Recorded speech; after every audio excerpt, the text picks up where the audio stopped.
ekonomi Islam Malaysia ialah yang terkuat dekat dunia di tahun 2025. Keberhasilan Malaysia dalam memimpin Global Islamic Economy Hub di dunia merupakan hasil dari kombinasi berbagai faktor. Malaysia sekarang tengah aim nak jadi pusat kripto Islam dunia. Hai, Assalamualaikum buat semua yang sedang menonton video ini. Kami di Tukang React mendoakan anda semua dalam keadaan sihat walafiat, dijauhi dari segala bala musibah dan sentiasa dalam lindungan Allah Subhanahu wa Ta'ala.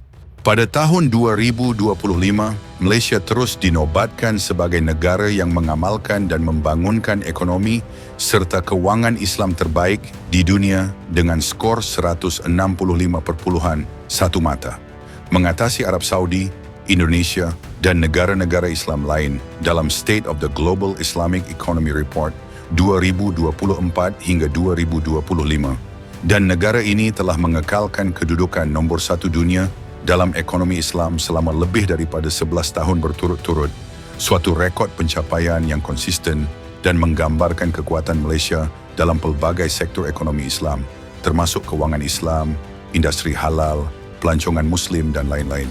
Di video kali ini, kita akan saksikan beberapa klip video rakyat Malaysia dalam menyingkapi hal ni. Apakah punca utama kejayaan Malaysia dalam ekonomi Islam? Apa kata Dr. Zakir Naik tentang penerapan Islam di Malaysia?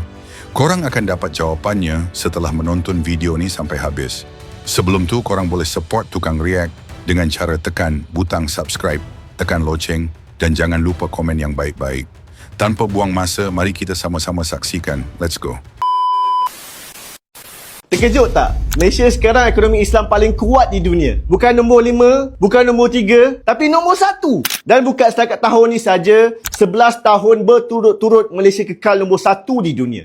Ranking ini datang daripada Global Islamic Economy Indicator ataupun GIEI dalam laporan State of the Global Islamic Economy SGIE 2024-2025 yang diterbitkan oleh firma antarabangsa Dina Standard dari US. Laporan itu menilai 81 negara dan Malaysia duduk di tempat yang pertama mengatasi negara-negara Arab yang lain. GIEI ni bukan setakat tengok zakat je, bukan tengok bank Islam je. Laporan tu akan menilai seluruh ekosistem ekonomi Islam, termasuklah kewangan Islam, makanan halal, farmaceutical patuh syariah, fashion dan kosmetik mesra Muslim, pelancongan mesra Muslim, teknologi dan perkhidmatan digital. Dan semua sektor ni Malaysia consistently berada di ranking teratas. Dari dasar kerajaan, industri, penyelidikan sampai ke standard halal. Ramai yang tak sedar, ekonomi Islam sekarang raksasa global. Ini fakta dia. Perbelanjaan pengguna Muslim dunia tahun 2023 sebanyak 2.43 trilion US dollar. Aset kewangan Islam global pada tahun 2023 sebanyak 4.93 trilion US dollar. Dan diramalkan akan terus meningkat kepada 7.53 trilion US dollar menjelang tahun 2028. Makanan halal global pula bernilai 1.43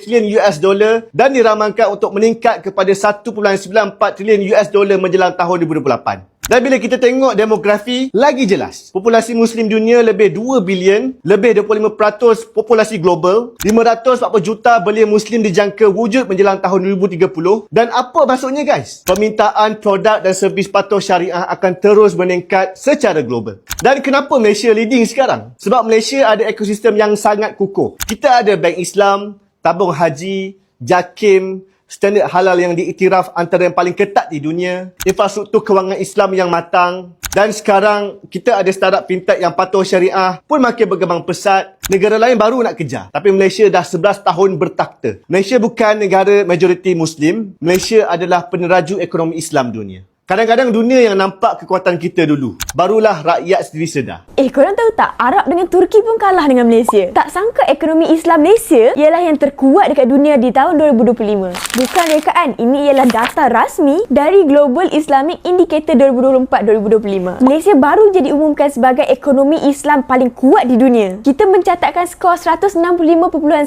dan mendapat ranking nombor 1 daripada 81 buah negara. Dan ramai orang tak tahu, kita dah 11 tahun berturut-turut memegang rekod antara yang teratas di dunia. Manakala negara lain di tangga bawah seperti Arab Saudi, Indonesia dan UAE. So, macam mana Malaysia boleh jadi nombor 1?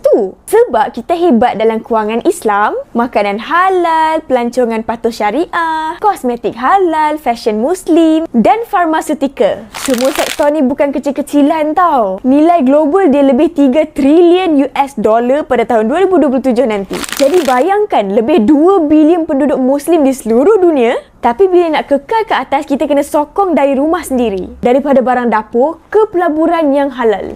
Sekian saja berita ringkas padat daripada saya. Kenapa ekonomi syariah Indonesia masih kalah dibandingkan Malaysia? Padahal, Indonesia merupakan negara dengan penduduk muslim terbanyak di dunia, sebanyak 244 juta penduduk muslim. Menurut data The Global Islamic Economy Indicator, ekonomi syariah Indonesia berada di peringkat keempat di bawah Malaysia, Arab Saudi, dan Uni Emirat Arab. Arab Saudi dan Uni Emirat Arab memiliki keunggulan di bidang pariwisata halal yang ditopang oleh travel haji dan umroh. Mungkin kalau hal ini kita nggak bisa bicara banyak. Tapi yang menariknya, Malaysia berada di peringkat pertama ekonomi syariah terbesar di dunia, mengalahkan Arab Saudi dan Uni Emirat Arab dengan jumlah penduduk muslim yang hanya berjumlah 23 juta penduduk muslim. Ekonomi syariah Malaysia sangat didukung oleh regulasi dan peran pemerintah yang memudahkan pelaku usaha melalui insentif di industri makanan dan busana halal. Selain itu, mereka juga merupakan pusat keuangan syariah terbesar di Asia dan ketiga di dunia. Maybank Islamic adalah bank syariah terbesar di dunia yang memenangkan penghargaan The Best Islamic Financial Institution di tahun 2024. Bahkan di pasar obligasi syariah, Malaysia memegang 40% market share global. Indonesia sebenarnya juga memiliki peluang yang sama dengan Malaysia. Negara dengan jumlah penduduk muslim terbesar di dunia saat ini harusnya bisa mengembangkan ekonomi syariahnya. Yang pertama, dengan mempermudah regulasi ekspor terkait usaha halal. Yang kedua, mendorong insentif fiskal untuk industri halal dan keuangan syariah, khususnya di sektor yang sudah baik seperti busana halal, makanan halal, dan pariwisata halal. Yang ketiga, meningkatkan sertifikasi halal yang efisien dan transparan.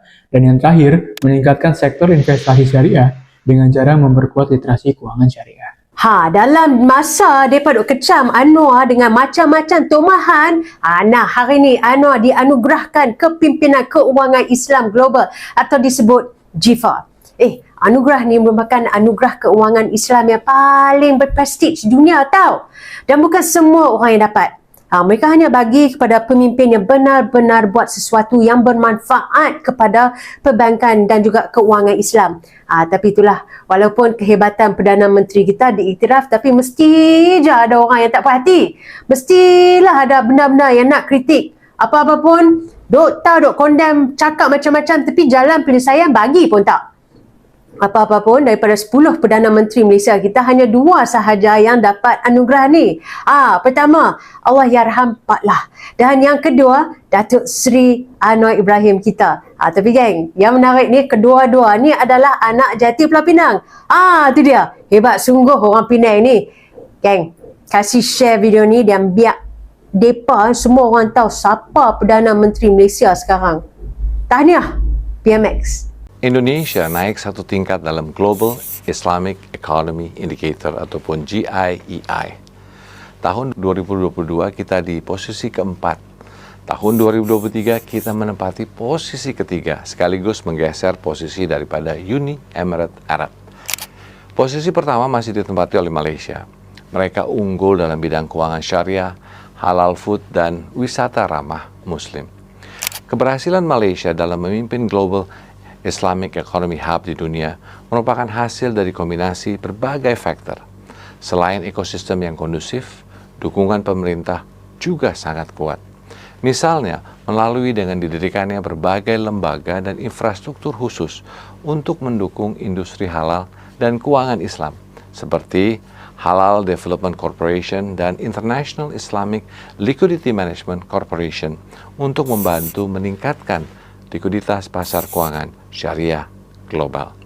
Pemerintah Malaysia juga memberikan berbagai insentif bagi investor dan pelaku usaha di sektor ekonomi Islam seperti keringanan pajak dan subsidi. Dengan penduduk muslim terbesar di dunia, sebenarnya Indonesia sangat bisa menjadi pusat ekonomi Islam global. Salah satunya lewat penguatan ekosistem produk halal bagi perusahaan Indonesia, utamanya UMKM, agar bisa masuk pasar global. Rakyat Malaysia harus berbangga apabila negara sekali lagi menduduki tempat pertama dalam penilaian ekonomi Islam dunia menerusi Global Islamic Economy Indicator GIEI 2025 yang diterbitkan dalam State of the Global Islamic Economy Report oleh firma antarabangsa Dinar Standard. Itu yang disuarakan seorang pemerhati sambil menegaskan kedudukan Malaysia dengan skor 165.1 membuktikan kekuatan keluaran dalam negara kasar KDNK berasaskan ekonomi Islam. Patutlah saudara, dunia Islam cukup respect dengan PMX kita dan negara kita juga dipandang tinggi oleh negara-negara Islam seluruh dunia. Malaysia bukan hanya berada di kelompok 10 teratas ekonomi Islam terkuat di dunia, malah berada di tangga yang pertama, saudara. Cuba saudara tengok skor indeks dekat atas tu. Malaysia berada di tangga yang pertama, meninggalkan tangga kedua dengan jurang perbezaan yang cukup besar.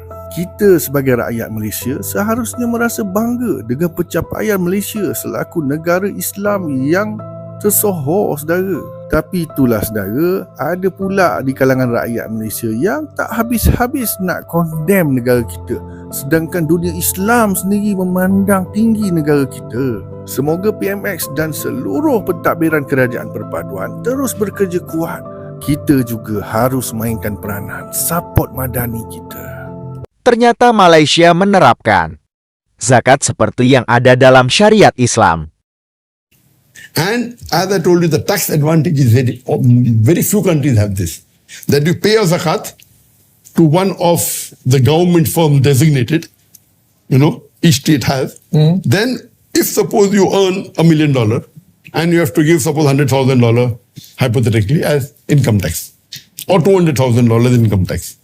You give that $200,000 as zakat, zero income tax. Standard halal Malaysia paling dipercayai dunia. Audit JAKIM paling ketat, diiktiraf global diguna sebagai rujukan banyak negara bukan Islam. Sistem kewangan Islam Malaysia paling matang dan menjadi benchmark untuk negara lain. Ketiga, ekosistem halal Malaysia paling lengkap. Negara Arab kuat dalam 1 hingga 2 sektor. Tapi Malaysia dari makanan halal hingga media patuh syariah, semuanya cemerlang. 4, governance dan integriti sistem lebih tersusun. Ekonomi Islam bukan kira minyak atau bangunan tinggi. Ia kira ketelusan, standard dan compliance syariah. Jadi secara jelasnya, Malaysia konsisten menang tentang ini. Sebab itu, Malaysia kekal juara dunia 11 tahun tanpa gagal. Jadi begitulah beberapa klip video rakyat Malaysia yang membahas kejayaan Malaysia dalam ekonomi Islam. Sebenarnya kejayaan ini menunjukkan bagaimana Malaysia menjadikan prinsip-prinsip Islam sebagai asas dalam sistem kewangan dan ekonomi negara serta sebagai model global untuk sistem kewangan, etika, inklusif dan mampan yang memberi impak positif kepada masyarakat serta pembangunan ekonomi negara. Sebagai tokoh utama di belakang kejayaan ini, Perdana Menteri Malaysia, Datuk Seri Anwar Ibrahim, turut menerima pengiktirafan antarabangsa apabila beliau dianugerahkan Global Islamic Finance Leadership Award 2025 pada 11 September 2025 di Kuala Lumpur, penghormatan berprestij yang mengiktiraf sumbangan beliau dalam memperkukuh kedudukan Malaysia sebagai salah satu hub kewangan Islam utama dunia, serta menunjukkan peranan kepimpinan beliau dalam membentuk dasar, inovasi dan arah tuju ekonomi Islam yang beretika dan memberi manfaat kepada masyarakat secara luas. Dalam konteks perbincangan terhadap ekonomi Islam di Malaysia, Dr. Zakir Naik, pendakwah terkenal yang kini menetap di Malaysia, juga pernah ditemu bual dalam sebuah podcast di rancangan YouTube Dr. Richard Lee, di mana beliau menyatakan bahawa Malaysia adalah antara negara terbaik untuk umat Islam hidup pada masa kini kerana Islam dijadikan agama persekutuan, kestabilan sosial dan ekonomi negara yang baik, serta sistem perbankan dan kewangan yang menerapkan nilai-nilai Islam menjadikan Malaysia contoh yang menarik dalam pendekatan ekonomi dan kehidupan Islamik yang mampan. Ditambah dengan ulasan tokoh-tokoh Islam seperti Dr. Zakir Naik, bukan sahaja meraihkan pencapaian masa kini tetapi juga membuka laluan kepada lebih banyak peluang, kerjasama dan pertumbuhan lestari bagi ekonomi Islam global pada masa hadapan. Jadi kesimpulannya, untuk menjadi negara terbaik dalam ekonomi Islam bukanlah satu hal yang mudah. Ianya melibatkan pengorbanan masa yang panjang, kerja keras, strategi dan juga kesabaran yang tinggi. Jadi mungkin itu saja untuk video kali ini. Semoga dapat memberikan sedikit sebanyak manfaat kepada kita semua. Apa yang baik kita ambil dan mana yang buruk kita tinggalkan. Jangan lupa support Tukang Riak dengan cara tekan butang subscribe, tekan loceng agar tidak ketinggalan video seterusnya, dan jangan lupa tinggalkan komen. Terima kasih sudah menonton. Kita jumpa lagi di next video. Assalamualaikum. Bye-bye.